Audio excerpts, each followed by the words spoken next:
Dans cette rubrique, la ville de Diebougou se laisse davantage découvrir, notamment la colline de la guerre, le trou de la guerre ou encore la guerre d'Engué. Situé au cœur de Diebougou, ce trou de la guerre suscite la curiosité de tous. Plusieurs versions existent quant au motif de sa réalisation. Visite guidée du site avec Kuala Nebié et Jérôme Tindalou.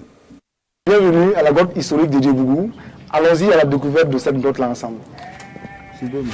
Et c'est ainsi parti pour notre immersion dans cette forteresse taillée dans la latérite. À une dizaine de mètres déjà, son caractère labyrinthique se laisse voir aisément. À chaque porte d'entrée, on a de petites maisonnettes. Donc si je mets la lampe là, vous voyez que c'est une petite maisonnette qui a tout droit. C'est la même représentation à gauche et à droite. Finesse et précision, c'est à s'interroger sur la nature des outils utilisés et le temps mis pour réaliser ce chef-d'œuvre. Mystère jusqu'à ce jour. En attendant, c'est surtout l'ingéniosité des constructeurs qu'il convient de contempler. Ici, vous avez le point central de l'édifice.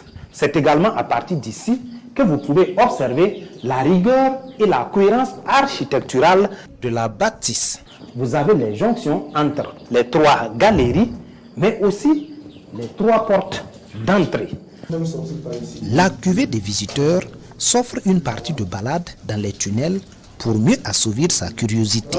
C'est ma première notamment aussi après avoir visité un certain nombre de sites touristiques, mais je n'ai pas encore croisé en tout cas une telle réalisation.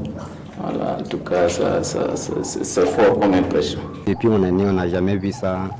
On est venu faire la visite. Et puis moi et puis mes amis, hier j'étais là, bon, je les fais venir aussi pour faire la visite aussi. Autre détail qui captive notre attention, l'homogénéité des 17 chambres souterraines. Ici, exactement, une chambre, ici aussi une chambre. Ça. On va continuer maintenant et on va se rendre compte qu'on a une petite sortie, voilà, qui se trouve devant nous, qui est l'issue de secours. On voit donc que le caillou qui est juste au-dessus de l'échelle là va bloquer la visibilité pour toute personne qui va être à l'extérieur de se rendre compte qu'il y a une sortie par là. Par cette issue des secours, nous débouchons au point culminant de la colline pour mieux observer de plus près ce canal. Il va d'un versant à l'autre et semble être érigé à des fins de protection. Depuis 2006, un aménagement ainsi qu'une levée topographique sont réalisés par le ministère en charge du tourisme en vue de protéger ce mystérieux site. D'aucuns disent que c'est le colon. Si c'était au temps du colon, on allait quand même avoir des personnes âgées, en faisant un recul même de 30 ans en arrière, et qui allaient pouvoir nous dire qu'ils ont eux aussi participé ou leurs grands-parents ont eu à participer à creuser cette grotte-là. Mais quand vous faites le tour de la ville, il est quand même un peu difficile de trouver des personnes âgées qui puissent vous dire comment ces travaux ont été faits. En tout cas, mais on s'en remet aux archéologues qui pourront faire une étude, tout comme l'Europénie, afin de nous édifier sur ça. Au plan local, des efforts sont faits pour amener les tout-petits à s'intéresser à l'histoire de cette grotte. La création d'un espace pour enfants est même en projet.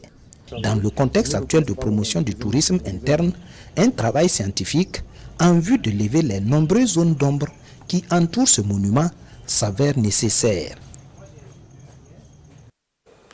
Un clin d'œil sur ce site touristique pour marquer la journée internationale du tourisme et par ailleurs inviter l'ensemble des Burkinabés à la promotion du tourisme interne. C'est le message de la directrice générale de l'ONTB à l'occasion de cette journée.